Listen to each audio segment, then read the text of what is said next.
ดีทุกคน วันนี้เราจะมาเฮ็ดสเต็กกันเนาะเราก็ได้มักมันไว้แล้วสเต็กของเราวันนี้สเต็กงัวเนาะ500 กรัมเครื่องคีบซึ่งเรามักไว้แล้วนี่เห็นบ่อยู่ในนี้เรามักเราก็จะใส่เราใส่พริกไทยเนาะพริกไทยน้ำมันนิดนึงแล้วก็เกลือนี่เนาะนี่เห็นบ่เดี๋ยวเราจะ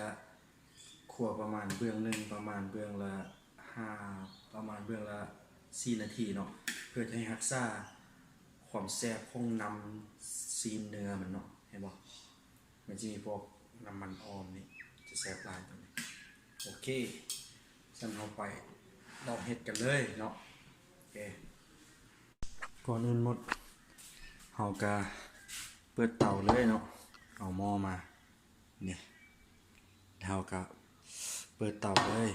เราจะสังเกตเตาห้อง UP ฝรั่งนี่หมายความว่าจุดที่มันไหม้เข้มอยู่บนได้ก็แสดงว่าความร้อนมันจะอยู่บนนั้นเดี๋ยวเราจะใส่เตานี้เนาะกับใส่หม้อตัวนี้โอเคเริ่มกันเลยเราเปิดไฮเลยเนาะพอเราเช็ดให้มันร้อนแล้วเราก็ซีนใส่สังเกตว่ามันเริ่มร้อนแล้วมันแดงเราวางใส่ไปเห็นเนาะโอเคแล้วเราก็ต้องเปิดตัวนี้พร้อมเนาะเพื่อเป็นช่องดูดอากาศออกไปเนาะอยู่เตาเฮือนฝรั่งก็จะมีเพื่อดูดอากาศออกไปบ่ซันกลิ่นมันก็จะขับอยู่ในเฮือนนี่เนาะอันนี้ก็จะเป็นดอกไฟแต่มันคาดแล้วแต่ว่าเราจะใส่ตัวนี้เปิดเพื่อให้มันดูดเอากินขึ้นเนาะเปิดปุ๊บก็จะได้ยินเลยโอเคเดี๋ยวถ้ามันร้อนเนาะเราก็จะใส่น้ำมันเนาะ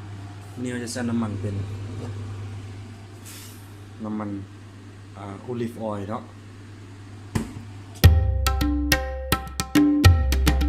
เราก็ใส่น้ำมันแล้วเนาะถ้าให้มันร้อนโอ้โหมันร้อนแล้วเห็นบอกโอเคตัวนี้ร้อนได้ทีแล้วเราก็เกี่ยวหม้อสเต็กเราลงเลยเนาะเราจะคั่วเบื้องหนึ่งละ3 นาทีเห็นบอกโอเควางไปเลยเกี่ยงบอนี่กันเนาะ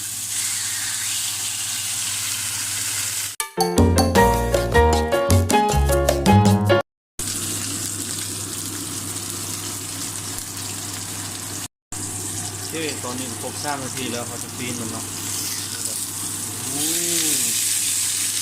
กำลังคัดกองเด็กกันนี่เองนะครับเห็นบอกนี่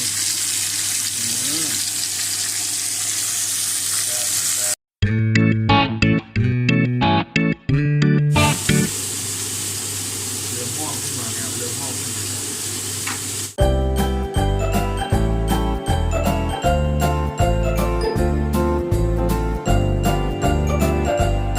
พอดีแล้วเนาะเห็นไหมเขาก็ปิดเลยปิดไฟเลยเนาะมุ่นมาอย่างนี้มันก็จะยังฮอนอยู่มันก็จะแดง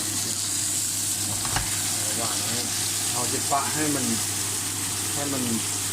เย็นไว้หนึ่งเนาะเพื่อมันปลุกไปคืนน้อยหนึ่งแต่ว่าโดยรวมเราโอเคแล้วซีนโอเคแล้วเลยค่อยมักกินตรงนี้นะฟังเสียงเนาะ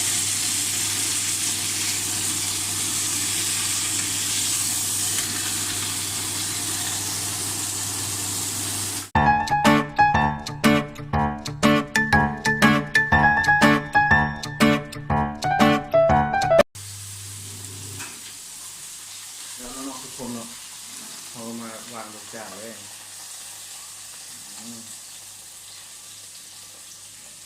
ค่อยจะกินตอนหนึ่งจะเก็บไว้เอาไว้กินมื้อเช้าเนาะเห็นบอกเดี๋ยวตัวนี้จะเอาใส่จานไว้เก็บเอาไว้เนี่ยตาไว้ให้มันเย็นเพื่อเขาจะเก็บไว้กินมื้ออื่นเห็นบอกน้ำมันเราจะเอาอะไรแต่เขาค่อยใส่เนาะเดี๋ยวทิ้งเลย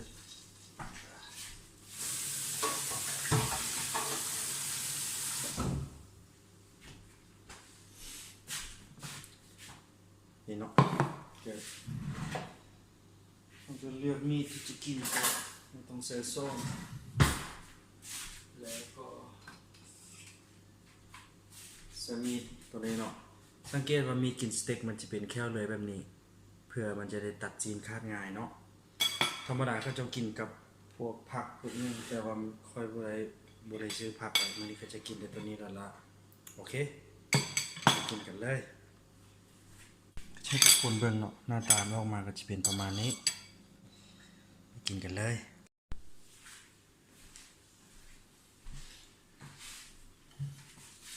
มากินกันเลยแบบนี้วิธีการกินง่ายๆเนาะใส่มีดกับซ่อมเวลาจับซ่อมก็ให้จับแบบนี้เนาะจะสังเกตว่าเขาต้องจับแบบนี้เพื่อเพื่อน้ำหนักเขาจะได้กดลงไปในเนื้อซีนให้มันทึกเวลาจับมีดก็จะจับแบบนี้เนาะเพื่อให้น้ำหนักของมันลงนี่แล้วมันจะตัดคาดง่ายจะตัดให้เบิ่งเลย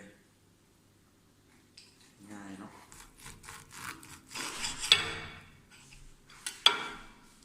เห็นบ่ที่ว่าซีนนี้สุกกำลังพอดีเนาะมันจะมีความเป็นซี่บัวทางหน้าและทางนอกมันสุกโอเคนุ่มสาเหตุที่บ่ได้ใส่เครื่องปรุงหนักๆเนี่ยเพราะว่าอยู่พี่เขาเจ้ามีความเขาเจ้าบอกว่าถ้าเรากินซีนแซ่บหรือกินพวกแซ่บนะเราอยากเอารสชาติของซีนเนื้อออกมาแท้ๆเนาะเพราะฉะนั้นเราต้องบ่มักอย่างไรถ้าเรามักหลายแล้วเราจะไปฆ่าความแซ่บหรือฆ่ารสชาติแท้ๆของเนื้อนะมันนี่นะบ่ได้รสชาติแท้ของมันเพราะฉะนั้นเราจะใส่เพียงแต่เกลือพริกไทยแล้วน้ำมันนิดนึงเนาะง่ายๆ